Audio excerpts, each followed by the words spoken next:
Hello everybody, Pascal here from Neutrality Studies and we've got... Halo semuanya, Pascal di sini dari Neutrality Studies, dan kami punya pembaruan serta beberapa retorika baru dari Donald Trump tentang perang di Ukraina, dan saya pikir ini perlu didiskusikan. Jadi tampaknya kemarin di New York, Donald Trump bertemu dengan Volodymyr Zelensky dan melakukan beberapa diskusi dengan pihak Ukraina. Setelah itu, dia membuat sebuah postingan di Truth Social. Selain itu, ada juga pidatonya di sidang umum PBB. Kedua hal ini sekarang mengisyaratkan cara baru di mana Donald Trump tampaknya mendekati perang proksi AS melawan Rusia. Seperti kebanyakan pengumumannya, yang satu ini juga dilakukan di Truth Social, yang sekarang pada dasarnya telah menggantikan semua bentuk pengumuman kebijakan presiden lainnya, dan juga halaman utama Gedung Putih, yang sebenarnya sudah tidak terlalu berguna lagi.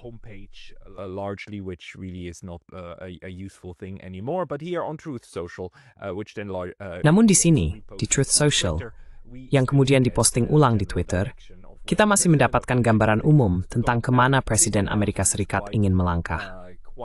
Sekarang, pengumuman ini cukup menarik, jadi saya akan membacakannya secara lengkap terlebih dahulu.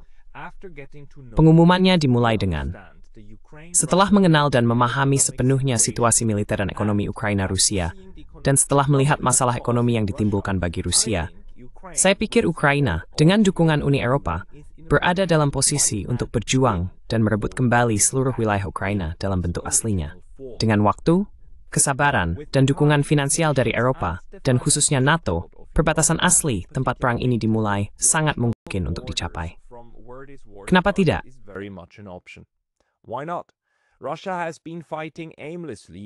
Rusia telah berperang tanpa tujuan selama 3,5 tahun, sebuah perang yang seharusnya bisa dimenangkan oleh kekuatan militer sejati dalam waktu kurang dari seminggu.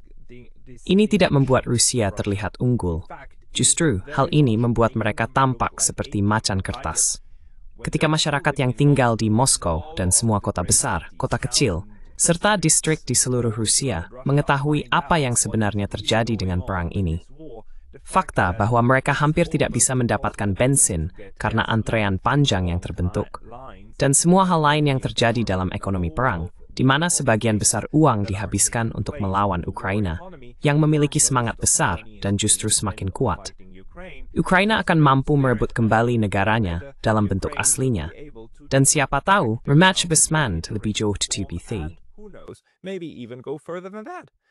Putin and Russia are in big economic trouble and this is the Putin dan Rusia sedang menghadapi masalah ekonomi besar, dan inilah saatnya bagi Ukraina untuk bertindak.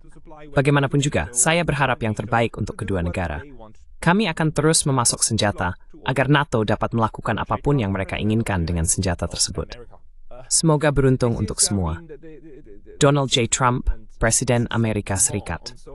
Pernyataan ini salah di begitu banyak aspek dan sangat aneh di banyak tingkatan, sehingga benar-benar perlu diurai. Pertama-tama, klaim bahwa Ukraina bisa memenangkan perang ini dan merebut kembali seluruh wilayahnya, bahkan mungkin lebih. Ini benar-benar berbalik dari sikap Donald Trump sebelumnya, yang mencoba meyakinkan Ukraina bahwa beberapa bentuk konsesi wilayah harus menjadi bagian dari setiap negosiasi damai.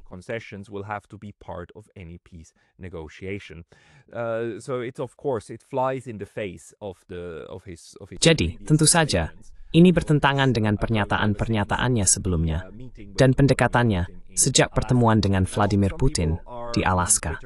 Sekarang, beberapa orang di Twitter menafsirkan ini sebagai perubahan sikap terbaru dari Tuan Trump setelah mendengar apa yang dikatakan oleh pihak Ukraina dan mempercayai terlalu banyak kebohongan perang yang juga telah kita terima selama 3,5 tahun terakhir. Misalnya, klaim bahwa Rusia kehabisan bensin. Seluruh gagasan tentang antrean panjang di depan SPBU juga banyak beredar di Twitter, dengan foto-foto mobil yang hanya berdiri mengantre. Rupanya, ini adalah salah satu narasi yang, sepengetahuan saya, tidak ada hubungannya dengan kenyataan. Di alam semesta mana, Rusia masih mengekspor sebagian besar gas dan minyaknya, sementara rakyatnya sendiri kesulitan mengisi tangki bensin mereka.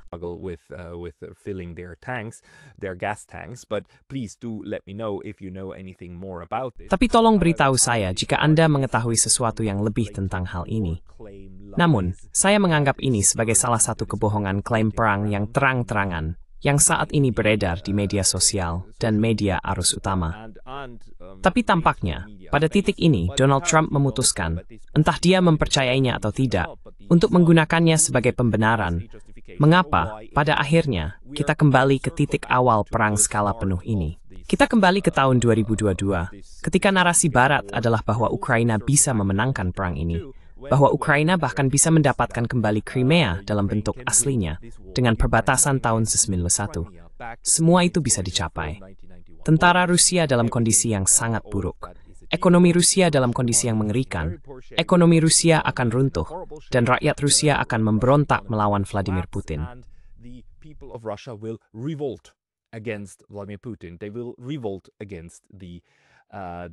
Mereka akan memberontak melawan orang-orang di Kremlin. Kita kembali ke sana. Donald Trump membawa kita kembali 3,5 tahun ke tempat kita berada di awal masa pemerintahan Joe Biden. Sekarang perbedaannya adalah Trump di sini mengatakan satu hal yang tidak berubah. Hal yang tidak berubah adalah dia mengatakan bahwa orang Eropa perlu mendukung Trump. Jadi Anda ingat bahwa dia menekankan hal ini selama 10 hari terakhir. Bahwa jika orang Eropa benar-benar menginginkan bantuan AS, bantuan militer yang serius, maka mereka harus terlebih dahulu memberlakukan sanksi 100% terhadap India dan Tiongkok. Karena keduanya masih mengimpor minyak Rusia. Dan sebelum mereka melakukan itu, tidak akan ada komitmen lebih lanjut dari AS. AS masih akan memasok senjata, tetapi mereka tidak akan sepenuhnya terlibat dalam eskalasi seperti yang diinginkan oleh orang Eropa.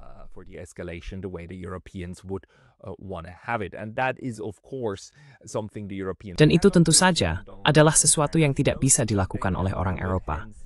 Dan Donald Trump tampaknya tahu bahwa mereka tidak bisa melakukannya.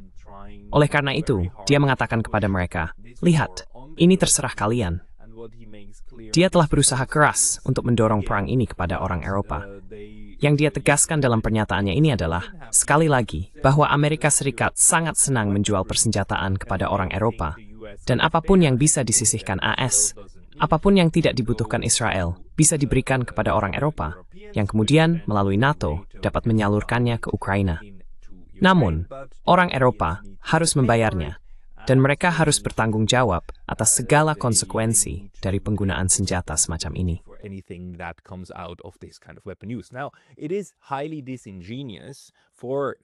Sekarang, sangat tidak jujur bagi Donald Trump untuk berpura-pura bahwa NATO tidak melibatkan Amerika Serikat, bukan?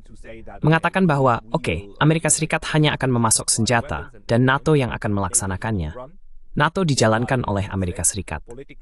Secara politik, ini adalah klub yang setara. Secara teori, ini adalah klub yang setara. Dalam praktiknya, kehendak Amerika Serikatlah yang menang.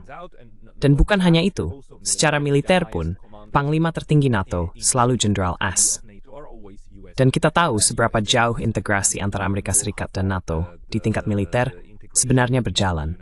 Kita tahu bahwa kata-kata Presiden AS kurang lebih menjadi hukum yang berlaku.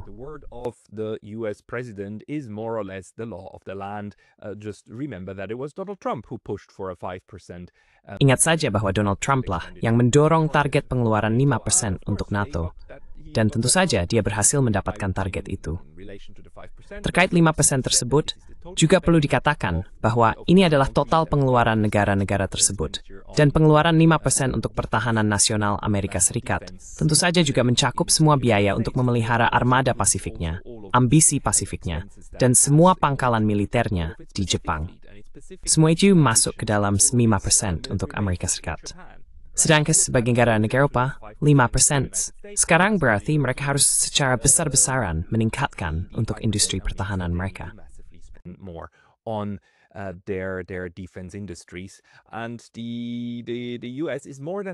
Dan AS sekarang sangat senang menekan Eropa dan mengambil uang mereka, memberikan mereka persenjataan AS, apapun yang masih bisa mereka produksi. Meskipun orang-orang di Twitter dengan cepat menunjukkan bahwa masalah utama perang ini adalah seluruh NATO, termasuk Amerika Serikat, sebenarnya kehabisan senjata.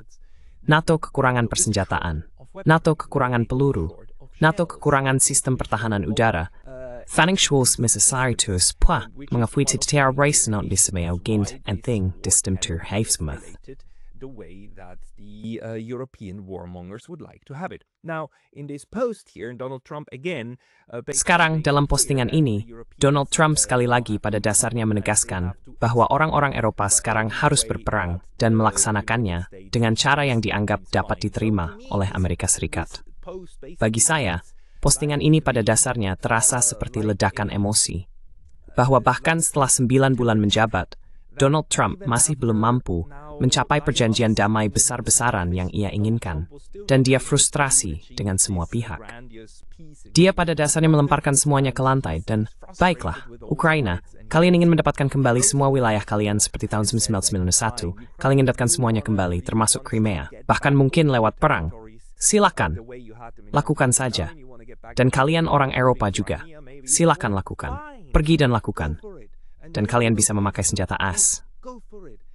Go and do it, and you can have European US weapons. We will supply you with weapons. Go for it, and we will funnel them. Kami akan memasok Anda dengan senjata. Lakukan saja. Dan kami akan menyalurkannya melalui NATO. Cukup berikan uang Anda kepada kami, lalu Anda bisa mendapatkan senjata kami. Kami Amerika Serikat tidak ingin terlibat lebih jauh dari itu.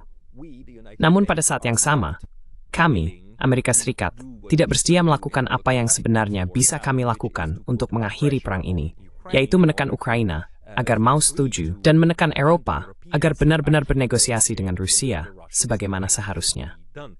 Jadi menurut saya, secara keseluruhan, masih masuk akal jika Anda melihat arah kebijakan yang telah disampaikan pemerintahan Trump selama ini, apa yang ingin mereka lakukan.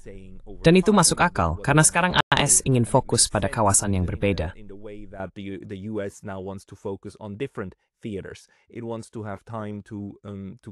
Mungkin Amerika Serikat ingin punya waktu untuk peduli pada Venezuela, Karibia, Afrika Selatan, Amerika Selatan. Mungkin juga ingin punya waktu untuk perang dengan Iran. Karena semua analis yang baru-baru ini saya ajak bicara mengatakan bahwa perang 12 hari itu sebenarnya hanyalah tembakan pembuka dalam konflik yang akan berlangsung lama dan berlarut-larut. Dan mungkin memang begitu. Mungkin Amerika Serikat sekarang telah memutuskan bahwa jika tidak bisa mengakhiri perang, maka akan mengambil manfaat sebanyak-banyaknya dari perang itu. Cara dia mengucapkan kalimat terakhir juga menunjukkan hal itu. Semoga beruntung untuk semua. Seolah-olah, kamu tahu, Rusia, kalau bisa menang perang, silakan menangkan perang. Ukraina, kalau bisa merebut kembali semuanya, silakan rebut kembali.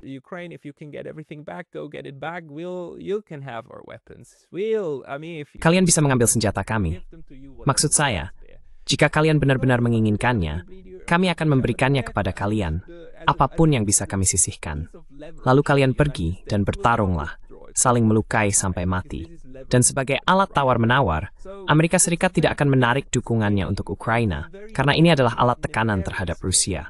Jadi, ini adalah permainan yang sangat munafik dan sangat jahat. Tetapi sebenarnya, dalam hal strategi dan negosiasi, ini masuk akal bias Serikat. Mengapa AS harus menarik dukungan yang telah diberikan kepada Sugai Mitua, jika di masa depan bias berguna untuk negosiasi dengan Rusia?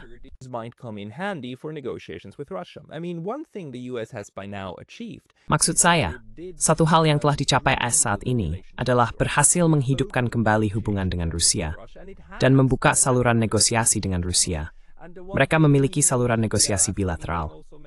Dan satu hal yang juga menjadi jelas dari pertemuan di Alaska adalah bahwa ada cara bagi tingkat tertinggi Washington dan Moskow untuk bernegosiasi dan bahkan mungkin bekerja sama dalam proyek-proyek bersama, sementara perang ini masih berlangsung. Jadi menurut saya, Donald Trump, alih-alih mencoba menekan berbagai pihak untuk mengakhiri perang, kini memutuskan, baiklah, biarkan saja perang ini berlanjut. Dan kami tidak akan melepaskan posisi kuat kami. Rusia juga tidak akan melepaskan posisi mereka. Jadi mengapa kami harus melakukannya di pihak kami?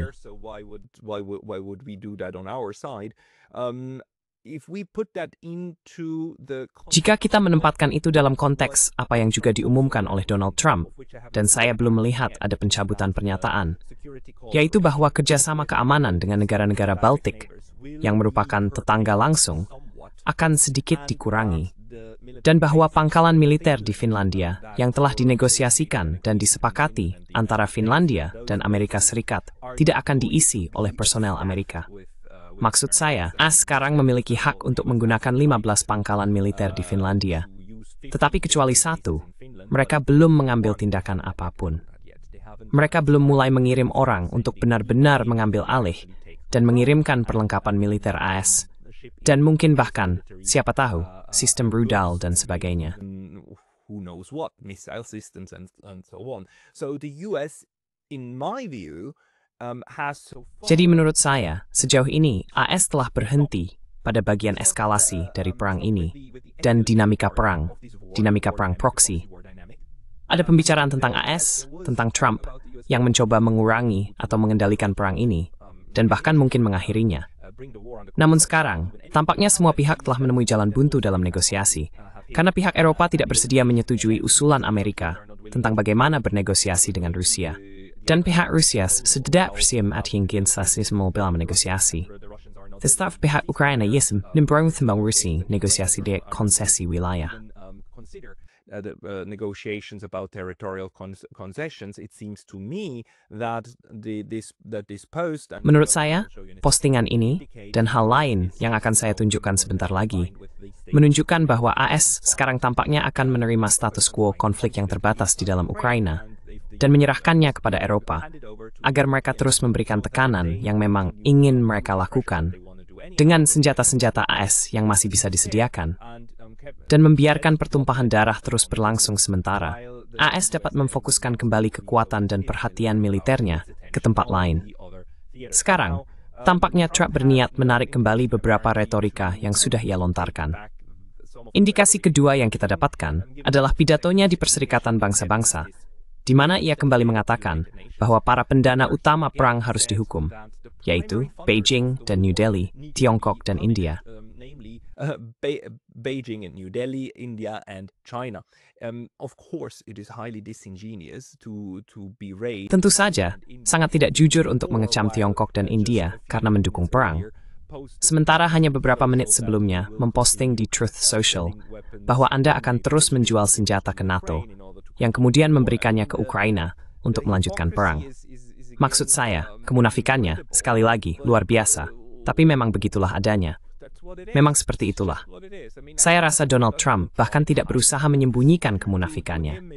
Baginya, ini lebih seperti, ini yang bisa saya lakukan. Coba hentikan saya kalau bisa. Dan kalau tidak, jangan muncul di depan saya, bukan? Jadi tekanan diplomatik terhadap India dan Tiongkok juga akan terus dilakukan agar mereka berhenti membeli minyak Rusia. Stop buying Russian oil. Trump literally said China and India are the primary funders. Trump secara harfiah mengatakan bahwa China dan India adalah pendana utama perang yang sedang berlangsung dengan terus membeli minyak Rusia, dan bahwa mereka mendanai perang melawan diri mereka sendiri dengan membeli energi dari Rusia sambil melawan Rusia pada saat yang sama. Dia mengatakan hal itu tentang orang-orang Eropa, bahwa orang Eropa harus segera mulai berhenti membeli minyak apapun yang berasal dari Rusia, dalam bentuk apapun, yang tentu saja juga berarti impor Eropa melalui India atas minyak olahan dari Rusia. Dan ya, dia masih mengharapkan dan menuntut agar sekutu-sekutu AS juga menjatuhkan sanksi kepada India dan China. Jadi retorika eskalasi, bukan retorika eskalasi, tapi retorika tekanan maksimum, atau perdamaian melalui kekuatan apapun sebutannya, yang bersifat munafik dan penuh kemunafikan, masih terus berlanjut, bukan? Nature is continuing, right? The US Donald Trump again. As Donald Trump, lagi-lagi, sepenuhnya berpikir dalam kerangka strategi negosiasi dan alat tawar-menawar, serta seberapa jauh dia bisa mendorong, seperti seorang pengganggu, semua orang lain, sampai seseorang menyerah. Dan dia terus-menerus melakukan itu. Sementara pada saat yang sama, dalam pernyataannya sekarang, dia memberitahu kita bahwa secara ideologis, apapun yang mereka inginkan. Jadi dia sekarang senang untuk sepenuhnya melemparkan beban perang kepada orang Eropa selama mereka terus membayarnya, dan selama mereka tidak merusak taktik negosiasinya dan alat tawar-menawarnya. Dan tidak masalah, jika orang Ukraina ingin mendengar dongeng tentang merebut kembali Crimea, dan mungkin di masa depan bahkan menyerang Rusia. Baiklah, oke, jika itu yang membuat kalian terus bertarung, dan bertarung adalah yang kalian inginkan, maka mari kita lakukan itu. Then let's do that. So Jadi tentu saja, ini adalah perkembangan yang menyedihkan. Kita semua berharap Donald Trump benar-benar akan bekerja sama dengan Rusia, dan mungkin India, mungkin juga Tiongkok, untuk mengakhiri pertumpahan darah ini. Apakah ini sekarang menunjukkan bahwa dia menyerah? Atau apakah ini hanya strategi terbarunya untuk memberi tekanan, mungkin lagi-lagi pada Rusia, agar mau mengalah dalam sesuatu? Kita hanya akan melihat dan mengetahuinya di masa depan. Namun menurut saya, ini menunjukkan, ditambah lagi dengan fakta, bahwa ada laporan tentang AS yang mencoba menahan bantuan militer tertentu ke negara-negara perbatasan Rusia, bahwa Trump sekarang sedang memainkan konflik yang dikelola, perang yang terus bergejolak di dalam Ukraina. Karena itu tampaknya menjadi hasil terbaik berikutnya baginya untuk mengamankan kepentingannya di masa depan, dan tidak melepaskan kartu tawarnya, bukan?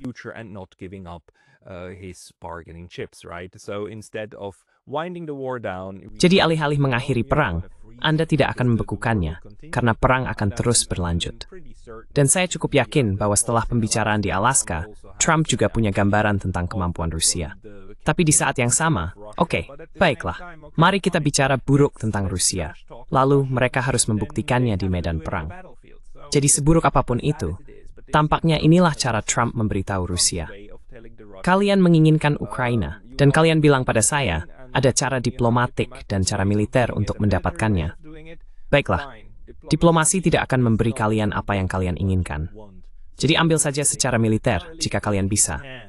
Tapi itu tidak akan menjadi makanan gratis. Tentu saja, ini adalah kebalikan dari politik damai, dari diplomasi damai.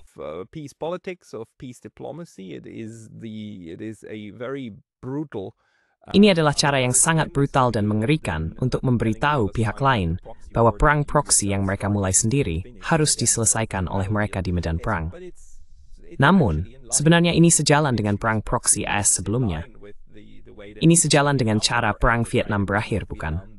Pada akhirnya, Vietnam Utara yang harus menyerbu Vietnam Selatan dan merebutnya secara militer.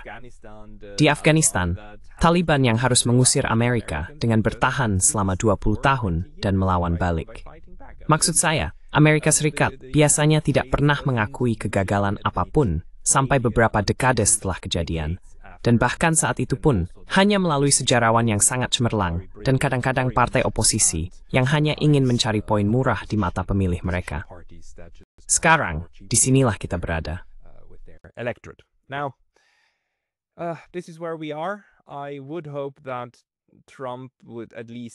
Saya berharap Trump setidaknya secara retoris tetap berpegang pada upaya mengakhiri perang.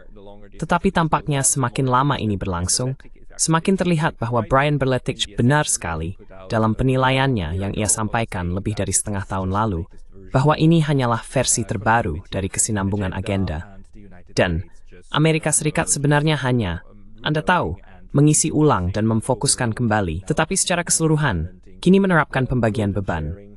Pembagian kerja, seperti yang dengan tepat disebut oleh Brian Berletich, juga istilah yang digunakan dalam laporan Rand Corporation. Pembagian kerja untuk melemparkan perang Ukraina, tetapi tetap melanjutkannya. Melemparkannya ke Eropa, tetapi tetap melanjutkannya. Sementara Amerika Serikat kemudian fokus pada strategi imperialnya di kawasan lain. Kemungkinan besar lagi di Asia Barat dengan Iran, atau bahkan mungkin Venezuela. Semoga tidak terjadi di Pasifik, atau sesuatu dengan Taiwan. Namun kita sekarang mungkin berada dalam fase transisi, di mana AS beralih ke upaya perang berikutnya. Kita akan lihat apa yang terjadi selanjutnya. Terima kasih banyak atas perhatian Anda. What comes next? Thank you very much for your attention.